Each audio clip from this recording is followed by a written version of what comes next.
Guys, I'm disgusted by the gaming industry. Reviewers of all stripes have dogpiled on Redfall, and it's disgusting. I think the most accurate way to describe Redfall is with one word: underwhelming. Redfall was unscrupulously marketed by Bethesda, and it is a stain on Microsoft's reputation as a publisher and platform holder. Guys, just close if this is what you're going to produce. Stop wasting our time, stop wasting your own time. It's like a desperate cry for help. Redfall was I think the most unscrupulously accurate way to marketed by describe Bethesda, Redfall Just close if this is what you're going to as a publisher and platform.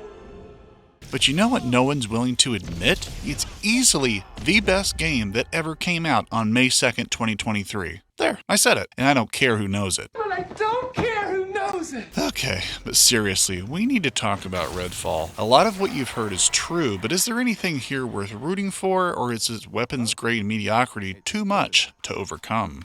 Before we commence to the feast, I do think I owe Arcane at least a truce about their previous game Deathloop, if not an apology. I recently raked that game over the coals because it didn't live up to the promise of its time travel premise, and seemed to ape the characteristics of immersive sims without offering much in the way of agency or satisfaction. But I didn't know how good I had it back then. Sure, Deathloop should be criticized for its compromises, but having now finished Redfall, we the public have officially been transferred from frying pan into fire.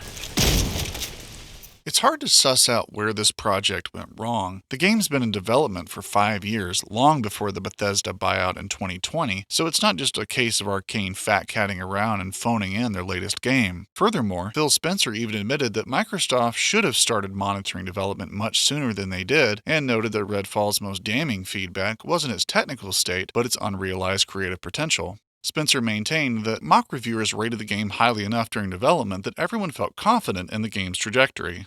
But in order to believe that someone wasn't just asleep at the wheel, we have to buy that Arcane and everyone above them in the process suddenly forgot what a good game was for 5 years straight. That's a tough sell, man. But no matter where the blame falls, the outcome is clear. Redfall is thinly conceived, and so much so that it couldn't hope to ever achieve the potential of its premise. So let's survey the wreckage and clear up if the game is as bad as people say, and if there's anything salvageable about it. What happened in Redfall is my fault. I think it used to be a nice town. We begin our wreckage sifting with Redfall's concept and story hook, which is admittedly pretty cool. The game's opening cutscene is a stylish and slick mixture of still images punctuated by short bursts of animation. I also can't undersell how well the music matches the emotional pace of the voiceover by a young woman named Grace. Grace's out-of-place southern accent should be the clue you need to know that she ain't from around these parts. Although why that's important here, I'll never know. Regardless, Grace came to Redfall, Massachusetts to aid the research of the Avon Corporation, because they said that her blood could cure disease and possibly even death. But soon, she's subjected to experimentation, and her blood is used to foster a plague of vampires upon Redfall. Boy, that escalated quickly. These vampires are led by 4 self-proclaimed vampire gods, who generate a toxic red mist across Redfall, can create pocket dimensions, and even perform a perverse inversion of the Moses and the Red Sea miracle, walling in Redfall with water and cutting it off from the rest of the world. The vampires now occupy Redfall, terrorizing the populace with the help of gun-toting human cultists who worship them. The only thing between the vampires and complete domination are 4 playable vampire hunters who seek to turn the frozen tide back against these eerie exsanguinators. All of the playable characters have their own unique narration for story cutscenes and vocal reactions to various in-game events, which is a nice touch. Quite a view from up here. Redfall certainly looks dramatic. Unfortunately, most of the voice acting overall is pretty uneven, sometimes being fun and chipper and, at least professional, and other times the characters sound like they're just reading convenient on-the-nose explanations of the lore because the game can't be bothered to organically introduce this information. This is amazing.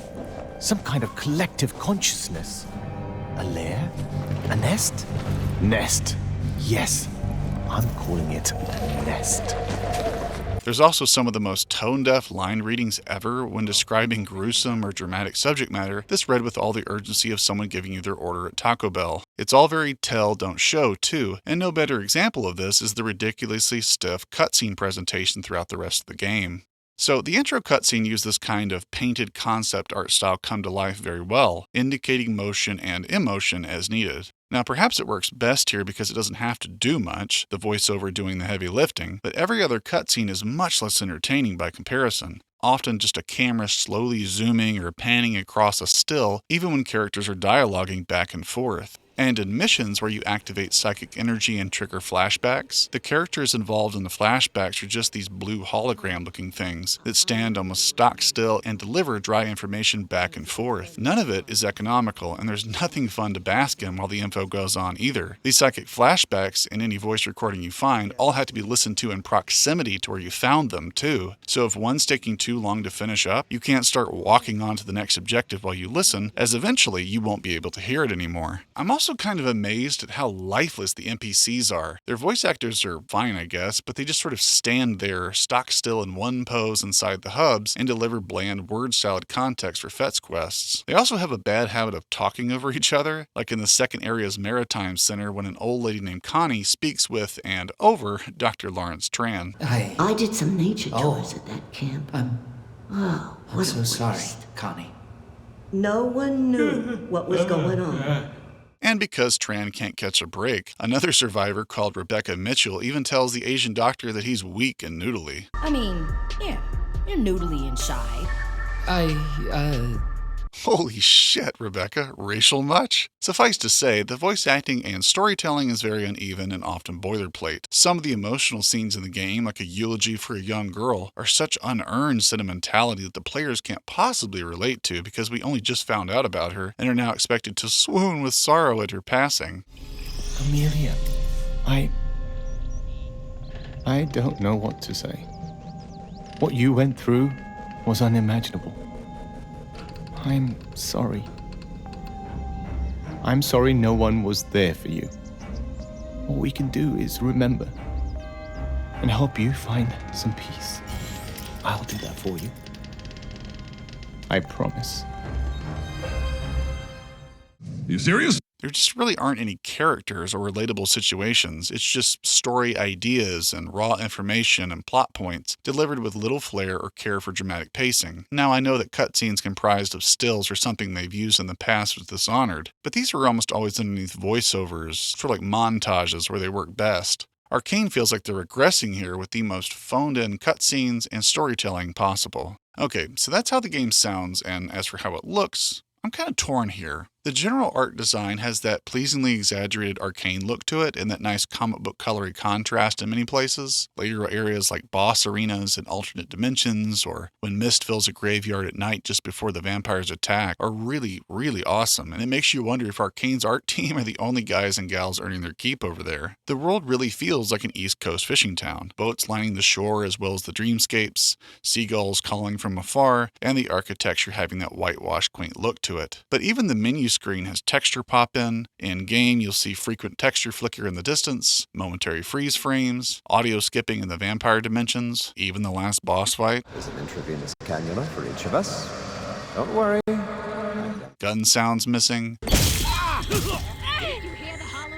Texture pop in every time you load into an area, and throughout the first couple of minutes you spawn in one of the hubs. And there's a ton of excessive, unpleasant brightness in places. The very first area where you come off the ship is so washed out. And that's a shame because, like Deathloop, there's some really cool looking environments that I'd like to be able to see more of. Another instance of runaway brightness is a vampire dimension that was so washed out that I couldn't see well enough to finish because I kept falling off the map or not being able to see the equally as bright item reward I got for completing an objective. No amount of tinkering with the gamma or contrast changed this either, and I found out later from other players' footage as well as later missions in the game that these areas were supposed to be light green instead of piss yellow and that this was a glitch. There's also a comical amount of doors with no doorknobs and a chimney that just dead ends into the top of the roof, clearly not going down into the house like, a chimney do. Santa would not approve, and you don't want to disappoint Santa, or he might give you a copy of Redfall this year instead of what you really want. Too soon, Junior.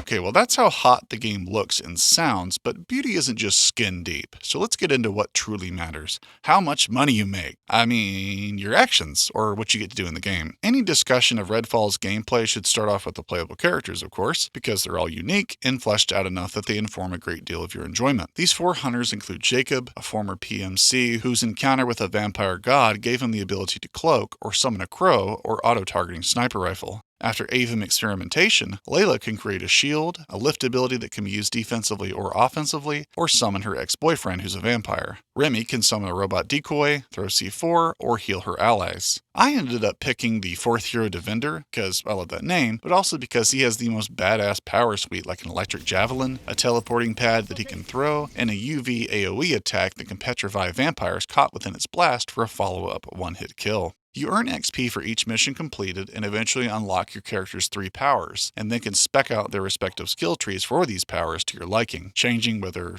to buff your character or upgrade different aspects of your powers, like making it where enemies hit by your javelin drop better equipment, or allowing you and your allies more damage if near the UV light beam. These 4 hunters have been described by people like Skillup as feeling like one normal video game protagonist split up into 4 parts, like an artificial separation to encourage co-op play, but I have to say I disagree wholeheartedly with this notion. Because you can pick up and use any gun you come across and the power suites are well-rounded, all of the characters are self-sufficient enough to solo most of the game, and only a couple bosses will really test your mettle, and even these can be exploited. And judging by how the multiplayer is set up, you will probably wind up playing on your own anyway.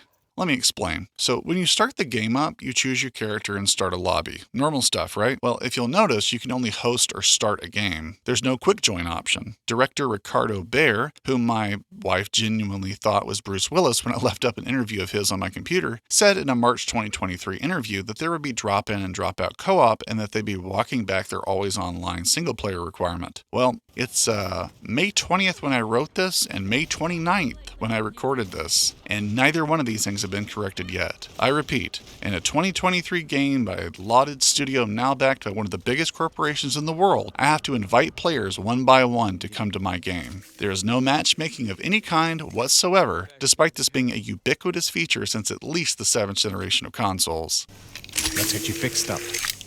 The always online connection requirement remains too, and worse yet, if anybody disconnects from a co-op match for any reason, whether the internet fails or they just had to get off for the night, it will crash the entire lobby back to the main menu. So even the people who still want to play can't keep going. And if I want to pause my game and come back to it exactly where I left off with quick resume on the Series X, I can't, because that feature doesn't keep a constant internet connection, and so it will restart the game every time I come back to Redfall. There is just no excuse for how archaic and arbitrarily user-unfriendly this shit is. It can be played around, I guess, but it really shouldn't have to be. The basic controls of the game don't hold up too much better either. I played this on Xbox Series X, and no matter the sensitivity, there's always this kind of strange acceleration setting and dead zone problem that feels like I'm swinging the camera at enemies instead of aiming. The sprint is weirdly touchy too. Like if nothing's going on, it feels fine, but activating it to run away in tight quarters or, quickly reveals just how finicky it is to toggle on and off. The sprint animation also looks really weird in first person as you stiffly hold your gun to the side, and watching your teammates sprint the same way looks like someone moving an action figure around by hand, feet hardly touching the ground. The crouch function and gun sound effects stop working every now and again too, so, good stuff. Now, it's imperative that you minimize the amount of fighting with the controls during combat you do, or you're going to have a rough time. Much has been made of the jump to the left to dodge the vampire attacks indefinitely meme, but this only works if there's one of them. Otherwise, their powerful strikes and teleporting behind you will make short work of you. Similarly,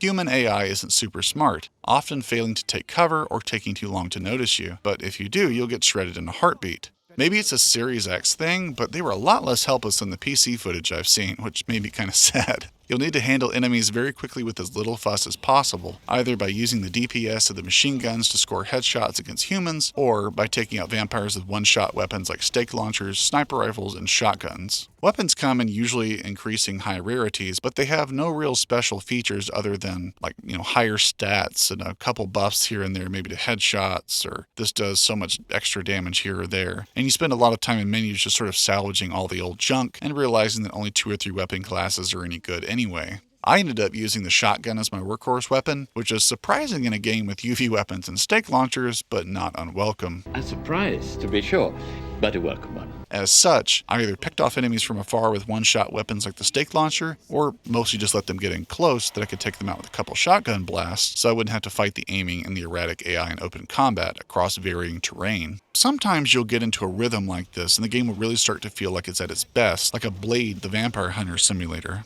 Because you can only kill vampires with a stake, you'll shoot the fuck out of them till they're weak and expose a glowing rib cage, then you'll jab the shit out of them with the business end of your stake, exploding their bones and skin into ash. It is absolutely awesome and never gets old. Another total blade move is the UV light that Devender has, or the UV beam weapons that anyone can use that, when fired at vampires, will eventually freeze them so they can be one-shotted. It's super fun and badass, though I noticed vampires in the second half of the game seem to shrug off the UV rays, so my power fantasy was short-lived.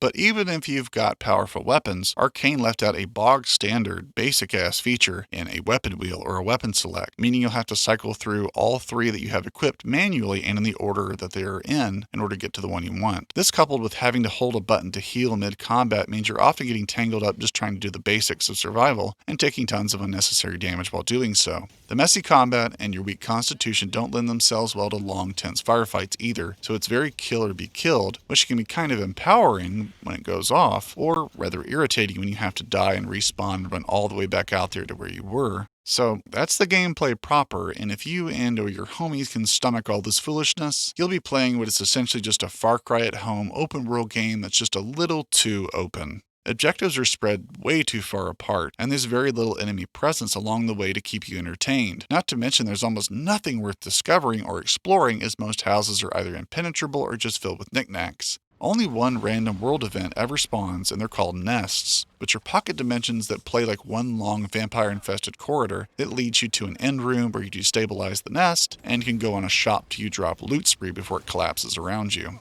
These nests only come in two configurations, one type in the first area and another in the second, and they ruin the very small repetitive fun they offer by telling you exactly what to expect in terms of enemy and hazard configurations. So I dropped them like a hit single before I even finished the first major area and never looked back. The side missions might be even worse. These are some of the most basic placeholder style designs you'll ever see in a modern video game. They genuinely feel like something you'd put in an alpha build of a game to stress test your gameplay out. You'll retrieve a bag of candles and put them in a window, or replace a light bulb, or fix a popcorn machine, or drop off a family heirloom at a graveside, and that's the quest. What would constitute a completely incidental action contributing towards a sub-goal inside of a normal mission in nearly any other video game is now the status quo for Redfall side quests. From the family of studios that brought you the Clock Tower Mansion and Dishonored 2, the Brigmore Witches levels, and nearly anything from Arx Fatalis or Prey or really any other games, I present to you Redfall's contribution to their long lineage, doing menial chores for your buddies. Now, what makes these missions even more annoying is how inconvenient the map is to use. A normal game like, say, Ghostwire Tokyo let me click to highlight objectives on the map, and these would show up tangibly in the game world so that I could go straight there without any problems. I also had a vision mode that I could turn off and on to see where the pathways to my main and side missions were. There are almost no map markers in Redfall's HUD by default unless you're very close to an objective, then they appear. Otherwise, which means most of the time, you'll have to manually go into the map and create a custom marker that will then put something in the HUD for you to go towards. Nothing is automated, even for main missions. There's also a crazy amount of variance in the terrain, meaning you'll often have to go very long ways around just to get where you want to go, or take tons of fall damage and risk death by going straight towards it. Only Devender and Layla even have an ability to circumvent some of this fall damage with their jump and teleport abilities, but using these can be clunky too as they're on cooldowns and sometimes you'll need to use them more than once to get up a tall structure. And as much open space as there is, there's just no sense of exploration and discovery, no immersive sim brain teasers Arcane's so good at, and even promised in the Steam page where it said Redfall would continue Arcane's legacy of carefully crafted worlds and immersive sims and bring the studio's signature gameplay. You think I'm a fool?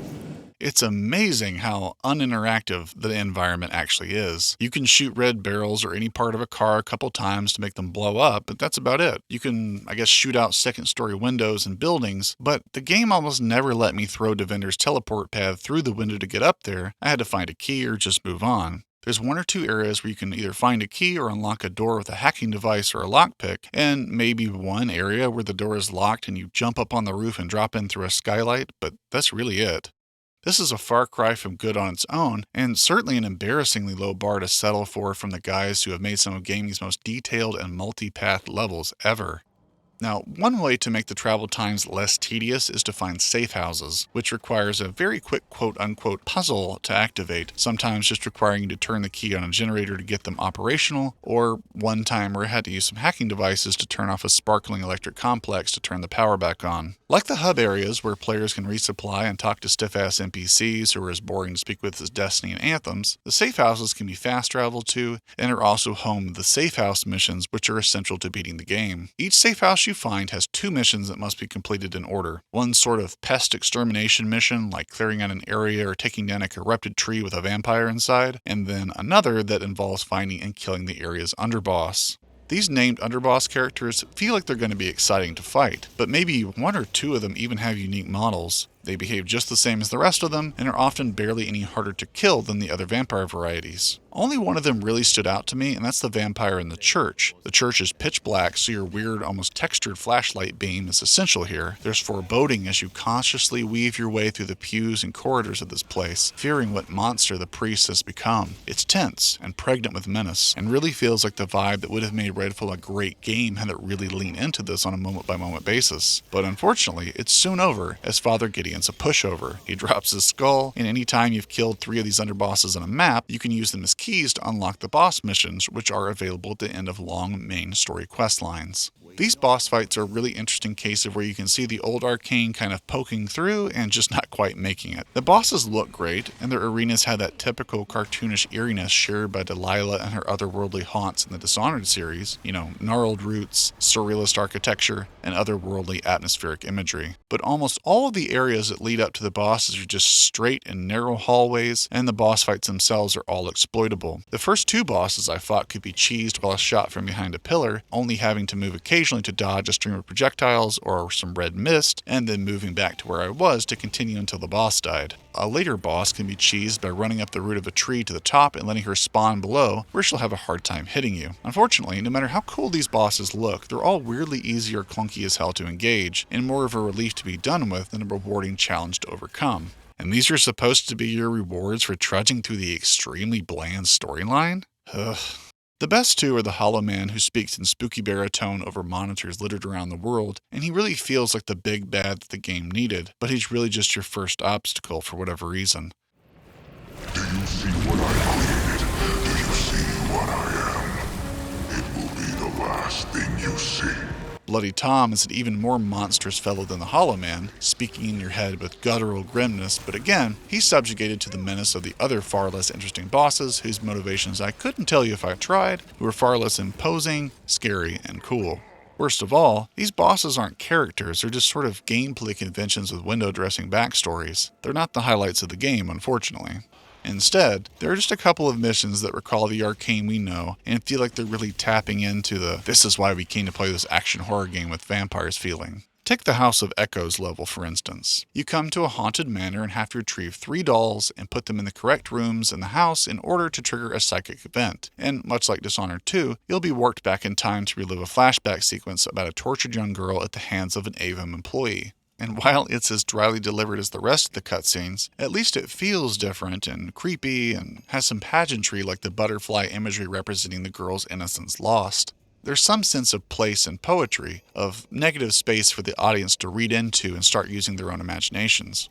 Another mission I liked was another vampire in a church mission, this time one of Bloody Tom's underlings called Father Powell. This guy leaves cryptic Bible passages about blood strewn about his church, filling you with dread as his mania increases with each note. Once you get to that top floor coated in blood spatters, you'll have a sense of anguish and repulsion that'll stay with you long past the admittedly weak fight. The final mission I want to call your attention to is the dried out shoreside where the vampires created the water wall. Running across the beach with the waves looming all around you is otherworldly and not something you've seen in another game before. It's really cool, but then Redfall had to Redfail again by not spawning in the optional boss captain of the ship you're investigating, so all the closure this mission would have had starts to dissipate. This sucked, but at least we get introduced to the final game mechanic in the Rook shortly thereafter. The Rook is the herded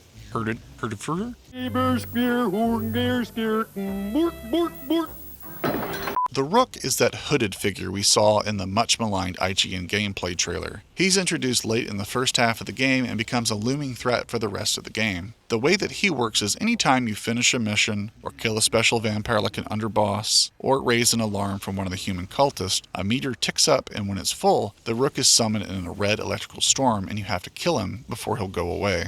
This effect's pretty cool, and it makes you a little frantic as you have to dodge these lightning bolts in order to avoid damage, but he is prone to glitches. The first time he appeared, the game crashed. I noticed in later spawns that if he killed me and I returned to his area to finish him off, he would despawn and then refuse to respawn again, almost as if the game didn't know what to do if I didn't kill him immediately upon his first entrance in the place he spawned in.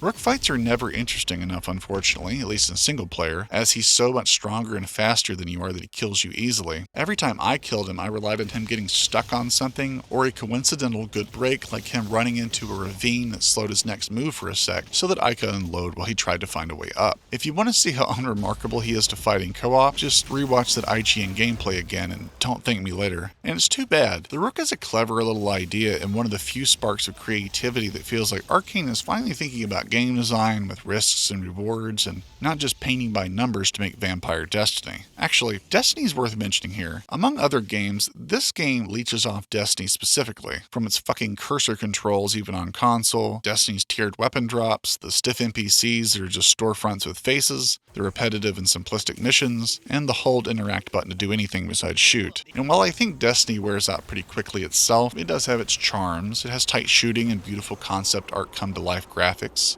But Redfall just kind of apes that game's form in the lowest common denominator kind of way. Its gunplay is passingly entertaining but far too finicky and stiff, and it adheres to played out MMO tropes like spongy bosses and lazy quest design that's just there to give you something to pin XP on. What's too bad is that you can see that there was something to work with here, like when the game gets spooky, shrouding forest and graveyards in mist so that you can't see the vampires attacking, or when you're having to use your flashlight to traverse dark areas, looking for any sign of movement. The fights that end cleanly with an explosive stake through the heart and the screams of the dying vampire feel great, but everything else just feels too easy, too simplistic, too boilerplate, like a list of chores rather than something to look forward to and revel in the surprise to come, or the execution of getting exactly what we hope would come.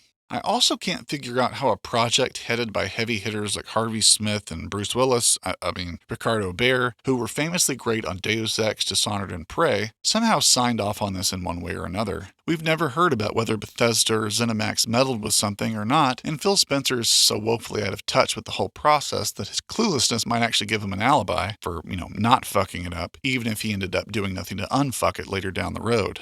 I have no predictions as to how this could have happened other than maybe it's possible that someone forced a small idea to become way bigger than it should have been, like turning a 500-word essay into a 10-page term paper requirement or something. Maybe Redfall would have worked better as a $30 or $40 game that was also on Game Pass, and was more of a short and sweet novelty that didn't need to be nearly 20 hours long of the most blandly designed missions I have ever played. And to release it in this state where there's frame rate issues, texture flickering and pop-in, dense AI, especially on PC, inputs that stop working like the blood tree bodies that you can't stake like you need to, or an electrical box that just won't explode when I shoot it, lifeless storytelling and plot holes aplenty, it all just sucks it came out this way. I guess the nice thing about Redfall is that it's so basic I could just turn my brain off and kind of speed run through it to get my footage, so thanks for that, I guess. I didn't need Redfall to be good, but I'm just amazed at how badly it was overall done. My friend Schotchke estimated the review scores would be in the 60s based off that IGN trailer alone, and I said it just has to be low 80s at best, thinking surely Arcane would add some secret sauce at the end that justified or made up for the bad gameplay on offer in that trailer. How right he was, and how unfun it is to admit it. It wouldn't tick me off so much if it wasn't so brazen, so clearly duplicitous, so below the bar of quality that they've set for themselves. I didn't need Redfall to be good, like I said, but for it to be so lackluster because it intentionally disrespects the consumer is a bridge too far for me. Almost every last inch of Redfall feels like it's part of a bet behind the scenes to maximize return while exerting the least amount of effort to make the idea presentable. Deathloop made me very wary of Arcane's future, perhaps more so than it needed to. It's not a bad game by any stretch, and my video was more about just how it bored me personally, not to say it's without any redeeming qualities. But one thing I think is unequivocally true about it, and times infinity for Redfall, is that these games seem like clearly cynical concessions to market forces, of focus grouping the fun and creativity right out of the game either from a lack of confidence after so many games have undersold, or maybe this just didn't need to come out yet. I mean, this did take 5 years to make this, and I've seen indie games that took 2 to 3 come out with more juice in them than this. One insightful commenter on G-Man Liz Redfall video noted that this is a stark reminder that studio pedigree means nothing when the people responsible for the games we loved have moved on. Studios don't make great games, the people do. And yeah, there's a lot of truth to that. And just because the studios keep making great games like id Software or Monolith Productions doesn't inherently mean it's their culture that's compelling this bar of quality. It could be incidental. I mean, let's not forget Rafael Colantonio and Julian Roby left after Prey 2017 to make their own company in Wolfeye Studios, which is a pretty big deal. But Harvey Smith and Ricardo Behr are industry stalwarts who have been involved in some of the best games ever made, and they're the decision makers here, so that has to count for something. Regardless, maybe the silver lining is that this experimental stage of Arcane's 2 branches and the fallout from said experimentation will just be growing pains that will lead to great things in the future. I really hope so, because the gaming world needs what Arcane has brought in the past. I just hope that they come to believe they don't have to change their stripes just to have a place in the future. Thanks for watching, and I'll see you next time.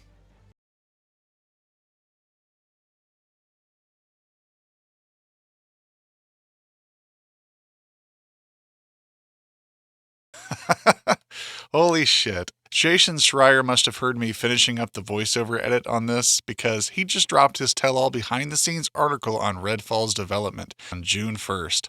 Okay, I'll do my best not to yeah my way through this, reading it as meticulously and slowly as possible for watch time, so here's the gist. Well-known tech journalist Jason Schreier got interviews with more than a dozen Arcane employees who worked on Redfall, and they paint a very dark picture of Redfall's development and Arcane Austin's future. So the fuckery began back in 2018 when Bethesda's owner ZeniMax wanted to sell itself, and was encouraging all their brands to start making games that would generate revenue beyond initial sales, i.e. microtransactions, the whole games-as-service model we all know and hate. Harvey Smith and Ricardo Behr were brought in to lead the project, as we know, but leadership across the board was edging towards a mass appeal multiplayer game as the company's next project. Unfortunately, their outward-facing passion soon fell prey, no pun intended, to copycat envy, where development started chasing trends and trying to mimic Fortnite, Destiny, Borderlands, and Far Cry. Funny how Arcane is now 2 games deep and trying too hard to copy Far Cry, to their own detriment. Not only that, but staffing was suffering. The company had less than 100 employees as it was, and dissatisfaction with the company's new direction saw as many as 70% of the team that worked on Prey leave. Remember that comment we read earlier from G-Man Liz video?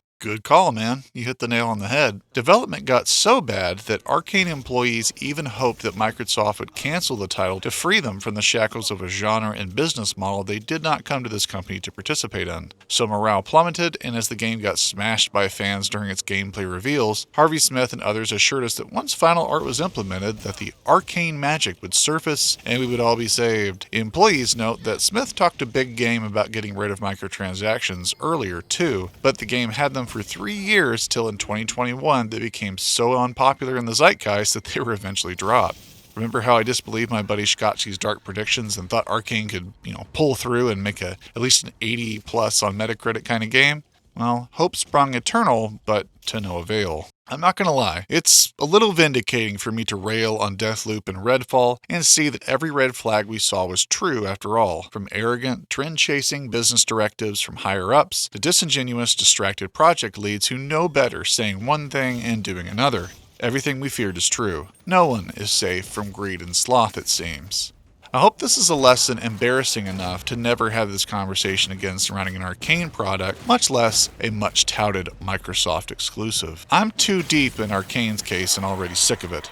Microsoft, I'm coming for you too if things don't turn around. It brings me no pleasure to rag on these guys, but it brings us as players no pleasure to look at some people you thought you knew and they look right through you and past you with this shit. Redfall's red flags were hoisted high from the get-go, and we still weren't prepared for how crummy it would end up being. Let's never do this again, shall we? Oh, and one last thing. Let me make sure to thank my patrons. Mark Neubauer, Deadforge, Shantiva, Hey Blondie, and new patron this month, James Wyatt. Thank you so much. I really appreciate you guys. Peace.